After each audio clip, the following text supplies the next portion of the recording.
नमस्कार। Nation one के खास मुलाकात में मैं लिली आप सभी का स्वागत करती हूं और आज हमारे साथ जो खास मेहमान हैं वो सबसे कम उम्र के वैद्य हैं जो कि पद्मश्री से जिनको नवाजा गया है, वैद्य बालेंदु प्रकाश। तो वैद्य जी, आपका बहुत बहुत स्वागत है हमारे कार्यक्रम में। धन्यवाद। वैद्य जी, सबसे पहला सवाल, आप वैद्य हैं, सबसे कम उम्र के हैं, आपको पद्मश्री मिला है। सबसे पहले तो आपको उसके लिए बहुत बहुत बधाई कि इतनी कम उम्र में आपको इतना बड़ा सम्मान, जिसकी की चाह बहुत लोग बहुत काम करने के बाद भी नहीं पा सकते, आपको मिला है। उसके लिए आपको बहुत बहुत बधाई है। दूसरी चीज़, सबसे पहली बात आपसे ये जानना चाहेंगे कि वैद्य बालेंदु और आयुर्वेद, इन दोनों का जो सामंजस्य है क्या है? पहली बात, आपने बोला कम उम्र जी। मेरी उम्र है 60 साल। मतलब कम उम्र के ही, सबसे कम उम्र के। परंतु जब आपने दूसरा सवाल बोला कि पद्मश्री, तो पद्मश्री मुझे मिले हुए 20 साल हो गए। 20 साल। तो तब मेरी उम्र थी 39 साल जी। जब मुझे ये पद्मश्री मिला था। तो वो बात ठीक है कि उस समय मेरी उम्र सबसे कम थी, पर किसी को ये ना बोले कि अब मेरी उम्र कम है। अभी उम्र 60 साल हो चुकी है। जी जी, पर आप लगते नहीं है, क्योंकि मुझे लगता है अपने आयुर्वेद को सबसे पहले आप अपने ऊपर ही इस्तेमाल करते हैं। नहीं तो अपनी उम्र में अपनी उम्र का लगता हूँ, मैं छोटा नहीं लगता हूँ। चलिए, जानना चाहेंगे आयुर्वेद से आपका किस तरह से नाता जुड़ा है, किस तरह से आप आयुर्वेद में आए हैं?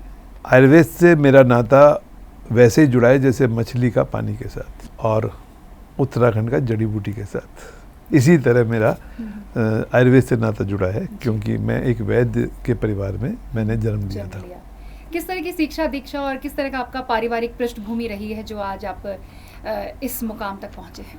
शिक्षा दीक्षा मेरी मेरठ में सरकारी स्कूल में पढ़ा हुआ हूँ और वहीं से मैंने ग्रेजुएशन किया जी। और उसके बाद आयुर्वेद की जो कागज़ की डिग्री है वो मैंने हरियाणा स्थित एक कॉलेज से ली, रोहतक से। परंतु उसका व्यवहारिक ज्ञान मुझे अपने पिताजी से मिला। मेरे घर में परंपरा तौर पर दवा बना के इलाज करने का जो परंपरा आयुर्वेद की थी, जी जी, उसी तरीके से होती थी। तो मेरा परवरिश उसी वातावरण में हुआ और हम सभी वैद्य हैं। तो क्या इसीलिए आप वैद्य बने हैं या आपने उस चीज़ को अपनाया है देख करके? बड़ा कठिन सवाल है जी। हम 6 भाई बहन थे।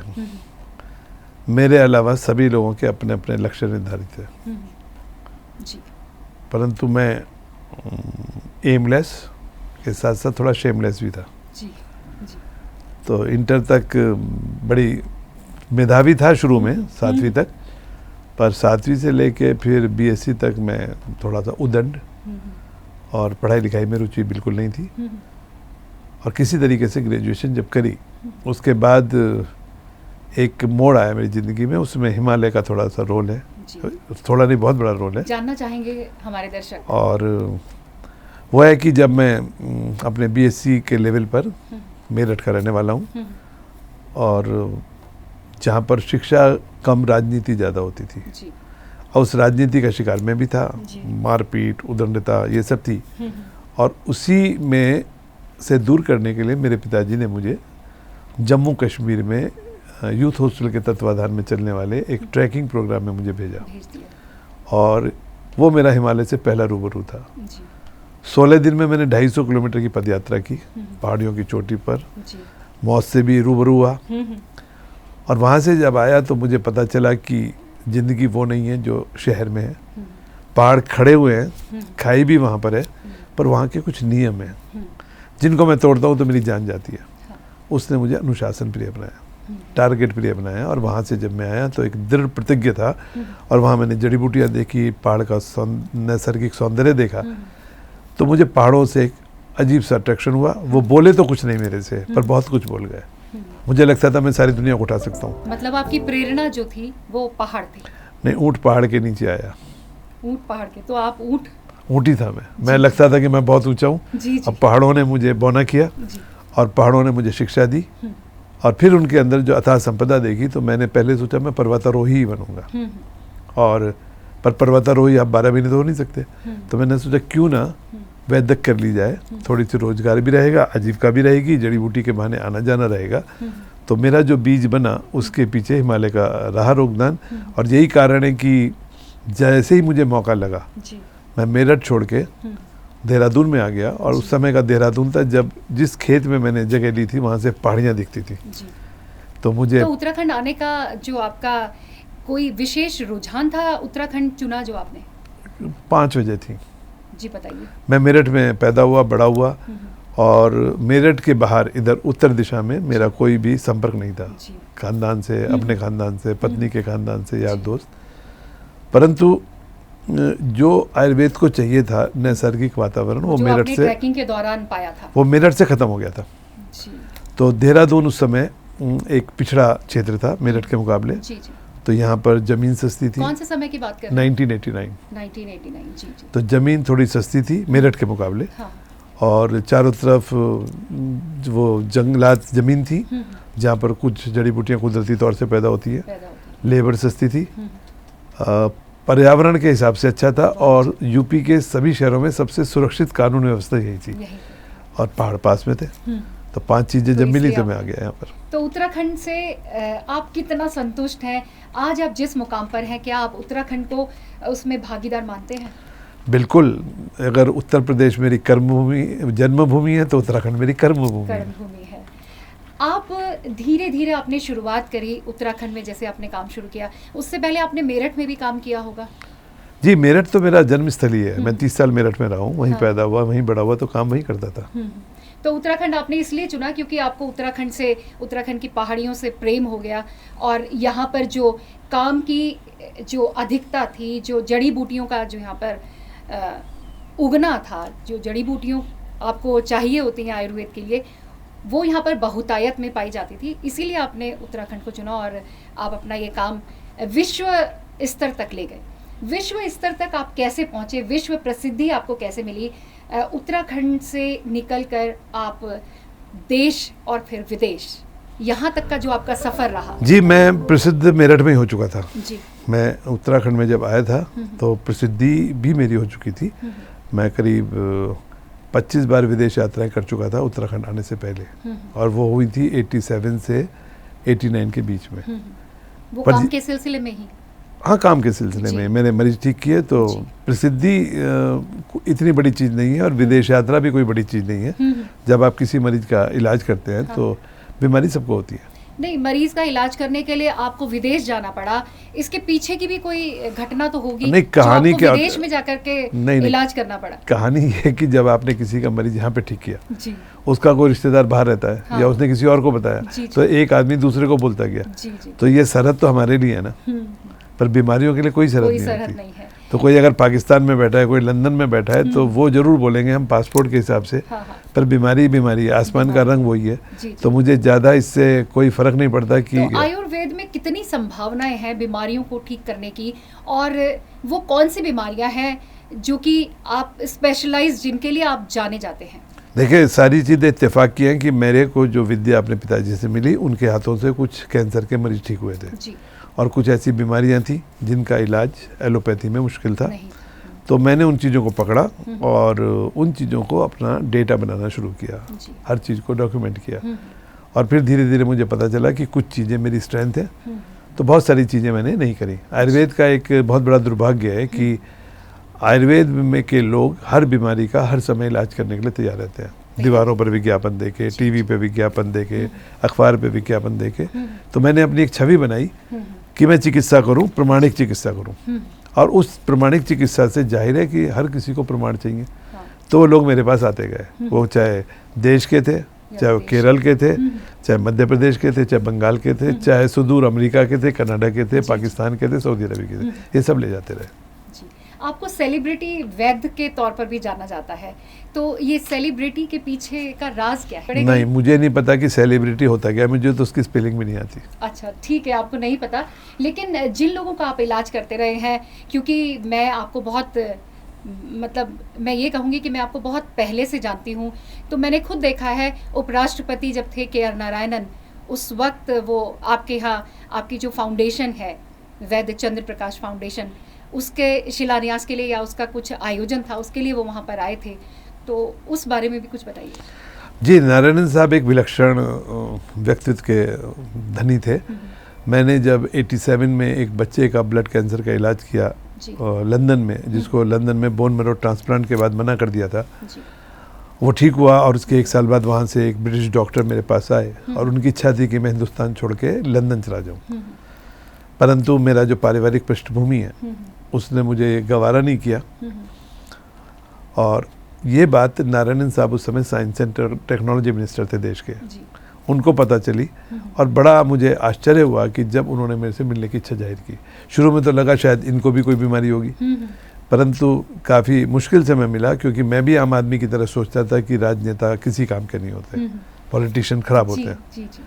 परंतु मेरे पहली ज़िंदगी के पॉलिटिशियन थे और उन्होंने, जब मैंने फ़ोन पर अनिच्छा जाहिर की कि मैं उनसे बात नहीं करूंगा, तो उन्होंने 2 आदमी मेरे पास मेरठ भेजे। और पूरे दिन के बाद मैं जब उनसे मिला तो उन्होंने मेरे अंदर एक प्रतिभा खोजी और 18 साल मेरा उनके साथ साथ रहा, एज ए मिनिस्टर, फिर एज ए MP, फिर वाइस प्रेसिडेंट एंड प्रेसिडेंट। तो उन्होंने मेरे को बड़ा प्रेरित किया और उन्होंने मेरे अंदर वैज्ञानिक एक दिमाग पाया। और जो उन्होंने मेरे बारे में लिखा, जो मेरे बारे में चिट्ठियाँ लिखी सारे प्रधानमंत्रियों को, मुझे तो लगता था कि शायद वो मेरे पब्लिक रिलेशन की तरह काम करते थे। तो नारायणन साहब जैसा हिंदुस्तानी तो मुझे आज तक मिला ही नहीं। तो आपके पिता के पथ प्रदर्शन के बाद वो आपके पथ प्रदर्शक के रूप में, जी, यदि आप उनको मानेंगे तो कोई, जी बिल्कुल सही कहा आपने, नहीं बिल्कुल सही कहा। मेरे पिताजी का स्वर्गवास 85 में हुआ और ये मेरा एक सौभाग्य था कि पिता के रूप में मुझे 87 में नारायणन साहब मिले और वो 18 साल तक उनके साथ मेरा संपर्क रहा। तो जो भी आप आज हैं, तो क्या आप उसमें उनका कुछ योगदान मानते हैं? मैं हर उस शख्स का योगदान मानता हूँ जो मेरी ज़िंदगी में आया। वो ठीक है, लेकिन कुछ लोग होते हैं जो एक मील का पत्थर जिसको कहते हैं, वो आपके जीवन में एक ऐसा रोल अदा करके जाते हैं। अभी मील आएगा तो मील का पत्थर बनेगा ना। जी जी, जी। अभी तो सफ़र शुरू हुआ है। और कौन कौन सी ऐसी डिजीजेज हैं? क्रोनिक पैनक्रियाटिक भी, क्या है क्रोनिक पैनक्रियाटिक? जी, कुछ बीमारियां हैं जो कि एलोपैथी में, एक समय था जब एलोपैथी हमारे देश में कारगर हुई कि जब संक्रमण वाली बीमारी, कम्युनिकेबल डिजीज ज़्यादा थी तो लोग उनसे मरते थे। और उसके लिए फिर आयुर्वेद के डॉक्टरों ने भी वही जामा पहन के संक्रमण, जैसे कॉलरा हो गया, डायरिया हो गया, बुखार हो गया, TB हो गई, इन सब का इलाज एलोपैथिक से होने लगा। पर धीरे धीरे एक दौर आया कि जब कम्युनिकेबल डिजीज़ कम हुई, नॉन कम्युनिकेबल ज़्यादा हुई। उसी में एक बीमारी है माइग्रेन, उसी में बीमारी है क्रॉनिक पैनक्रियाटाइटिस, चाइल्डहुड अस्थमा, जैसी बीमारी बार बार होती रहती है और इनका कोई उपाय नहीं मिलता है। तो मैंने पाया कि आयुर्वेद के रसशास्त्र पे आधारित कुछ दवाइयाँ हैं जो इन बीमारी को समूल रूप से नष्ट करती है।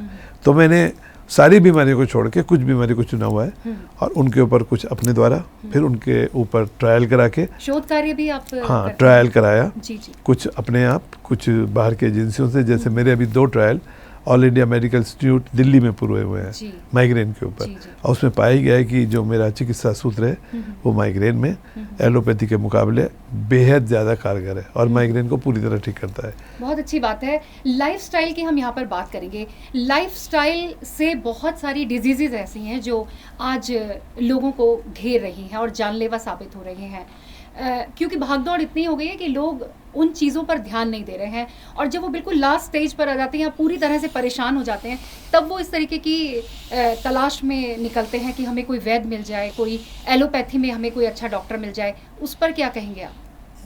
देखिए, भागदौड़ की ज़िंदगी ऐसा नहीं कि आज ही है, आज तो बहुत सुकून की ज़िंदगी है। 4 बजे सुबह लोग उठते थे और खेत में जाते थे और मीलों पैदल चल के जाते थे। अभी तो फटफटिया चलाई और चले गए।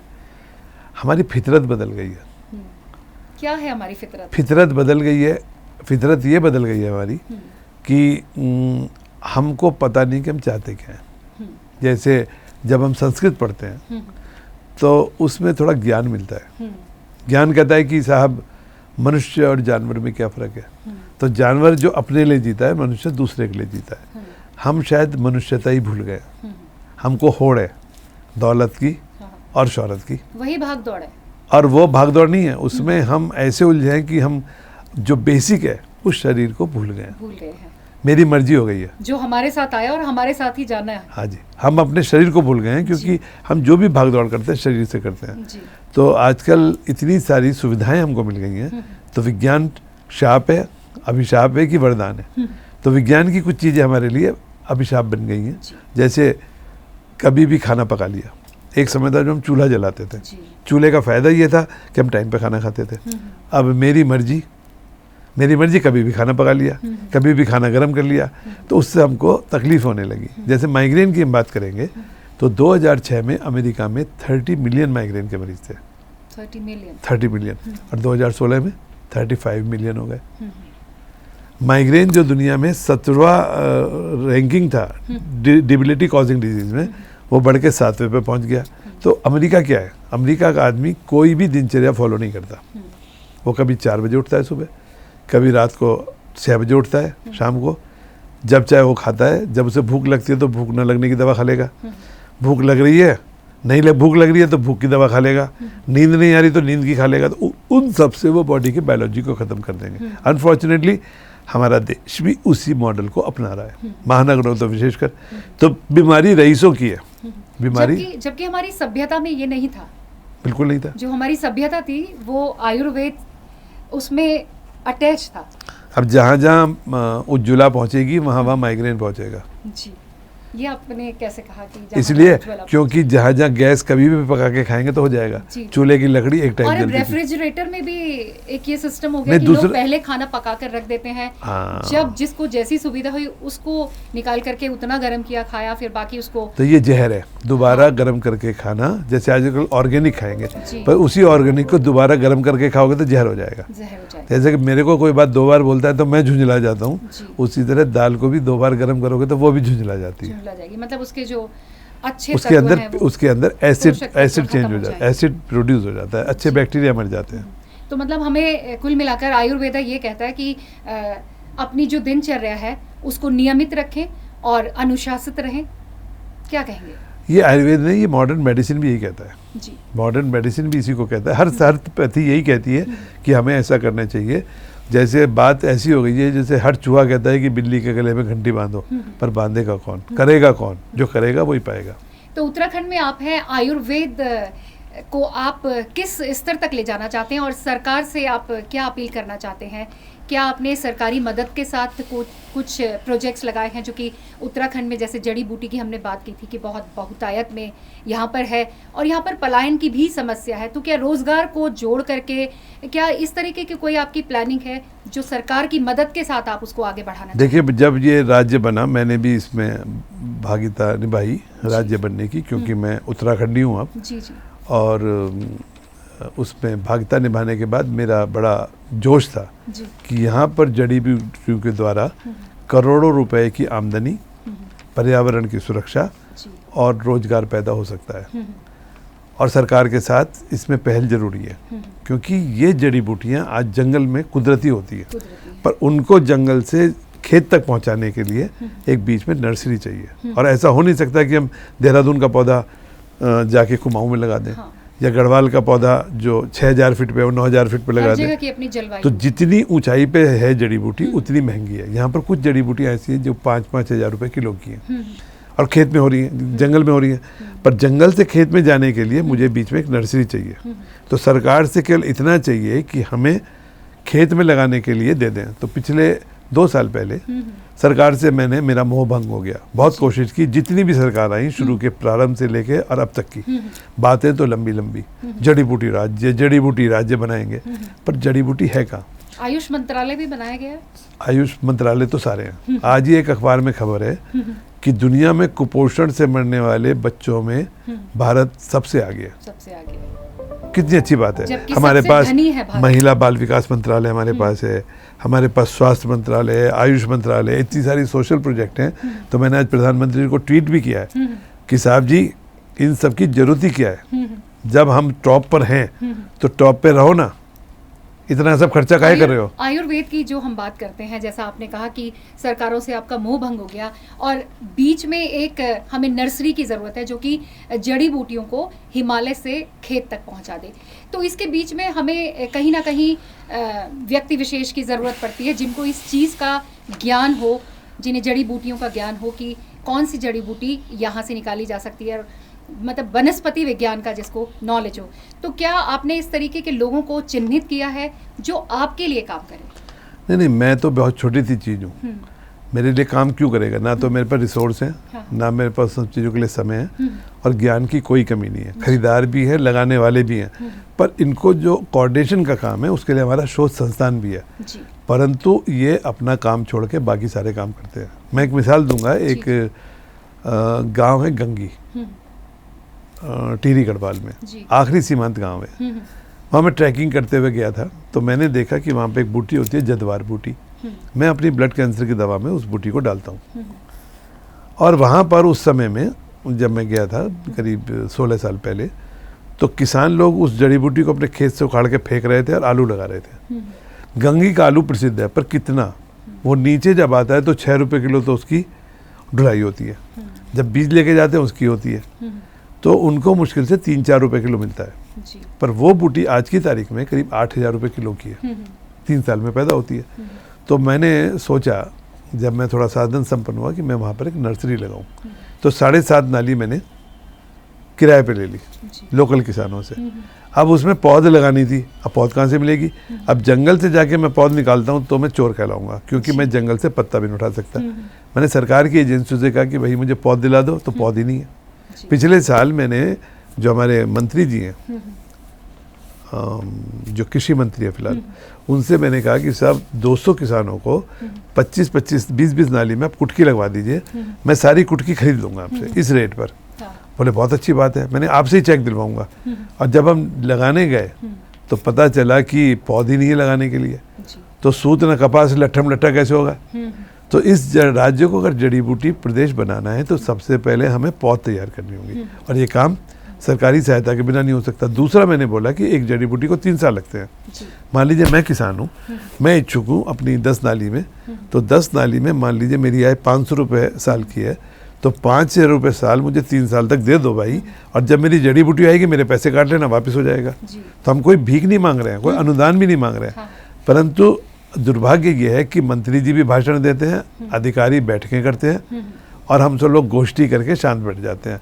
तो सरकार, पलायन का मुद्दा जो है इस बीच में जरूर मुझे लगता आएगा है ही आएगा, आना ही चाहिए, क्योंकि पलायन एक ऐसी समस्या है जिसका रोना हमारी सभी सरकारें रोती हैं, और हर बार जो वोट बैंक की राजनीति जिसको हम कहते हैं उसमें पलायन का मुद्दा जरूर होता है कि पलायन हम रोकेंगे, लेकिन आज तक पलायन नहीं, पलायन तो तब रुकेगा। देखिए, पलायन तब रुकेगा जब मुझे अपने घर में खाने को मिलेगा, इज्जत मिलेगी। जी। आप अपने टैलेंट की कदर ना करें किसी भी तरीके से। अब मैं देहरादून छोड़ के क्यों जा रहा हूँ? मुझे देहरादून छोड़ के यूपी में और उत्तराखंड बॉर्डर पे जाके क्यों बसना पड़ा? मैं यहाँ पर 89 में आया, रोजगार पैदा किया, नाम पैदा किया। अब एक कानून आ गया कि साहब मैं अपनी इस इलाके में, ये रेजिडेंस में आ गए, मैं नहीं बना सकता हूँ। अरे तो अगर आप मेरे को यहाँ से छोड़ना चाहते हैं तो आप कहते हैं कि भाई आपका ये बाजार भाव की ज़मीन है, हम इसके बदले में इतनी ज़मीन आपको देते हैं, यहाँ पे काम कर लें। कोई सुनने को तैयार नहीं है, आप ये नहीं कर सकते, आप ये नहीं कर सकते। तो जब आप कदर नहीं करोगे, जब आप कदर ही नहीं करोगे, अड़चन डालोगे, तो जाना ही पड़ेगा। तो आपके यहाँ उत्तराखंड को छोड़ने का, देहरादून को छोड़ने का ये कारण? हाँ, मैं यूपी के बिलासपुर में, जो कि उत्तराखंड के बॉर्डर पे है, उधम सिंह नगर के, मैं अपनी रसशाला वहाँ उठा के ले गया हूँ, क्योंकि यहाँ भी आपकी रसशाला है जिसमें दवाइयाँ बनती हैं। जी, क्योंकि तो किस तरह से दवाइयाँ बनती हैं ये भी हमारे दर्शक नहीं, दवाई तो 3-3 साल में बनती है। आयुर्वेद की जो रस की दवाइयाँ हैं, पारे गंधक की, ये सब जहर है, पर इनको बनाने में एक ध्रुव प्रक्रिया है जो मैं करता था और करता भी हूँ। परंतु मैं वही बता रहा हूँ कि पलायन तो तब रुकेगा जब मेरे पहाड़ में जड़ी बूटी हो रही है, उसको उगाने का, उसको विपणन करने का एक सम्यक तरीका बनाया जाए। तो मैंने 20 साल में देखा कि अंधे के आगे रोना, अपने नैना खोना।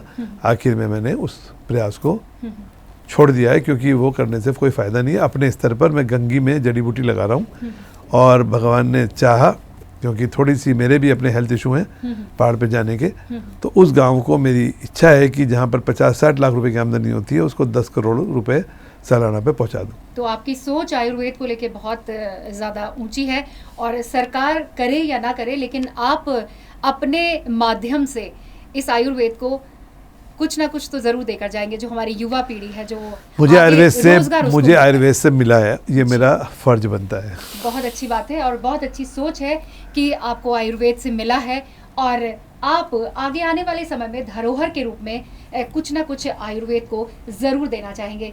वैद्य जी, आप हमारे कार्यक्रम में आए, आपने इतना अमूल्य समय हमें दिया, आपका बेहद शुक्रिया। धन्यवाद। तो दर्शकों, आज खास मुलाकात में हमने आपकी मुलाकात कराई पद्मश्री वैद्य बालेंदु प्रकाश से, जो कि फिजिशियन हैं और आयुर्वेद को एक मुकाम पर पहुंचाना चाहते हैं जिसमें कि सरकार ने अभी तक उनकी कोई मदद नहीं की है, जिसकी वजह से उन्हें देहरादून भी अब छोड़ना पड़ रहा है। तो आज हमसे उन्होंने बहुत सारी बातें करी, अपना दर्द भी शेयर किया और अपने बलबूते पर वो जितना करना चाहते हैं वो अपने बलबूते पर करके आयुर्वेद को एक मुकाम तक पहुंचाएंगे। तो हमारी बहुत बहुत शुभकामनाएं हैं वैद्य जी के साथ। आज के इस कार्यक्रम में मेरे साथ इतना ही। देश और दुनिया की तमाम बड़ी खबरों के लिए बने रहे नेशन वन के साथ। मुझे दें इजाज़त। नमस्कार।